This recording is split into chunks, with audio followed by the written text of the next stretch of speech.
ಕುಮಾರಣ್ಣ 2028ಕ್ಕೆ ರಾಜ್ಯ ರಾಜಕಾರಣಕ್ಕೆ ಬರ್ತಾರ. ಜೆಡಿಎಸ್ ಶಾಸಕ ನೇಮಿರಾಜ್ ನಾಯ್ಕ್ ಈ ಒಂದು ಹೇಳಿಕೆಯನ್ನ ಕೊಟ್ಟಿದ್ದಾರೆ. ಕುಮಾರಣ್ಣ ಅವರು 2028ಕ್ಕೆ ರಾಜ್ಯ ರಾಜಕಾರಣಕ್ಕೆ ಬರ್ತಾರ.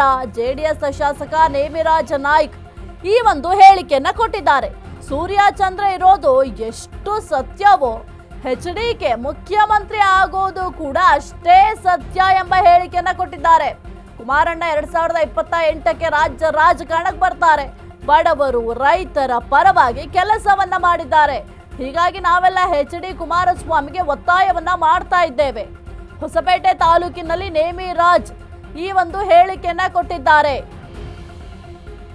ಇನ್ನು ನೇಮಿರಾಜ್ ಅವರು ಈ ಒಂದು ಹೇಳಿಕೆ ಕೊಟ್ಟಿದ್ದಾರೆ. ಕುಮಾರಣ್ಣ 2028ಕ್ಕೆ ಏನೇ ಆದ್ರೂ ಕೂಡ ರಾಜ್ಯ ರಾಜಕಾರಣಕ್ಕೆ ಬರ್ತಾರೆ.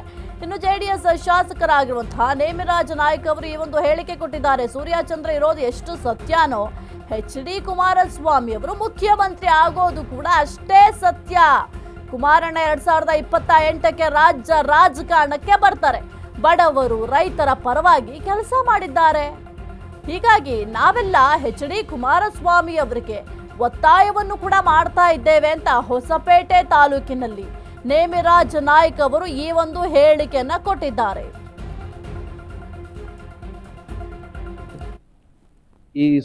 ಈ ರಾಜ್ಯದ ಚುಕ್ಕಾಣಿ ಹಿಡಿಬೇಕು.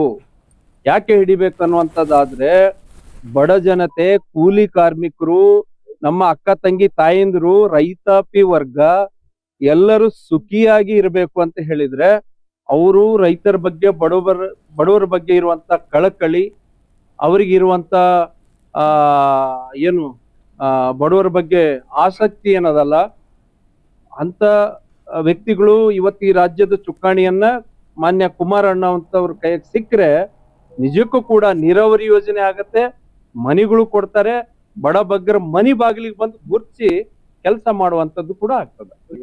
ನಾವು ಎಲ್ಲ ಶಾಸಕರು, ಇಡೀ ರಾಜ್ಯದ ಎಲ್ಲ ಹಿರಿಯರು, ನಾಗರಿಕರು, ಬುದ್ಧಿಜೀವಿಗಳು, ರೈತಾಪಿ ವರ್ಗ ಮತ್ತೆ ಎಲ್ಲಾ ವರ್ಗದವರು ಕೂಡ ಕುಮಾರಣ್ಣವರು ರಾಜ್ಯಕ್ಕೆ ಬರ್ಲಿ, ಎಲ್ಲರ ಆಸಕ್ತಿ ಇದೆ, ಜನರ ಆಸಕ್ತಿ ಇದೆ, ಅವ್ರ ಮೇಲೆ ನಂಬಿಕೆ ಕೂಡ ಇದೆ.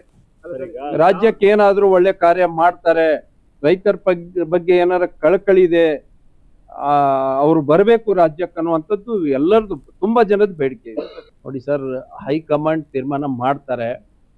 ಮುಖ್ಯಮಂತ್ರಿಗಳು ಕುಮಾರಣ್ಣ 2028 ಈ ಸೂರ್ಯ ಚಂದ್ರ ಹುಟ್ಟೋದು ಎಷ್ಟು ನಿಜನೋ ಈ ರಾಜ್ಯದ ಮುಖ್ಯಮಂತ್ರಿ ಆಗೋದು ಅಷ್ಟೇ ಸತ್ಯ ಇದೆ, ಎರಡನೇ ಮಾತಿಲ್ಲ. ಈ ರಾಜ್ಯದ ಚುಕ್ಕಾಣಿ ಹಿಡಿಬೇಕು. ಯಾಕೆ ಹಿಡಿಬೇಕು ಅನ್ನುವಂಥದ್ದಾದ್ರೆ ಬಡ ಜನತೆ, ಕೂಲಿ ಕಾರ್ಮಿಕರು, ನಮ್ಮ ಅಕ್ಕ ತಂಗಿ ತಾಯಂದಿರು